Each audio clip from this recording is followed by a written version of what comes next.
ராம் நாராயண் ராம் அவர்களுக்காக நீங்கள் எப்போது மலர்வீர்கள்? ஏனெனில் உட்கார்ந்து கொண்டிருப்பதாலும் தள்ளப்பட்டு கொண்டிருப்பதாலும் எந்த வேலையும் நடைபெறாது. தீட்சா மந்திரம் என்பது அஞ்சல் அட்டையில் முத்திரையை ஒட்டுவது போலாகும். முத்திரை இருந்தால்தான் பெட்டியும் இயந்திரமும் இணைக்கப்படும்.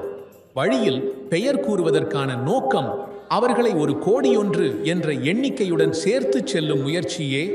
சக்கரத்தை சுற்றுவது போல ஜபத்தையும் தொடர்ந்து செய்ய வேண்டும். புரிந்து கொண்டீர்களா? அல்லது இல்லை என்றாலும் அதில் பெரிதாக வித்தியாசம் இல்லை.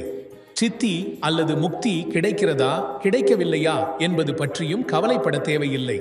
இறுதியில் நீங்கள் காண்பீர்கள், எல்லாம் ஒரே அளவாக இயந்திரத்துடன் முன்னே செல்லும். இது அனைவருக்குமானது அல்ல, இது அந்த மக்களுக்கான ஏற்பாடாகும். அவர்கள் பிறப்பிலிருந்தே அனைத்து சக்திகளோடும் பிறக்கிறார்கள். அங்கே அவர்கள் வேலை செய்வார்கள். ஒருமுறை பனியாக இருப்பார்கள், ஒருமுறை தண்ணீராக இருப்பார்கள், ஒருமுறை நீராவியாக இருப்பார்கள். பின்னர் தங்களது சுயத்தை முழுமையாக உணர்வார்கள்.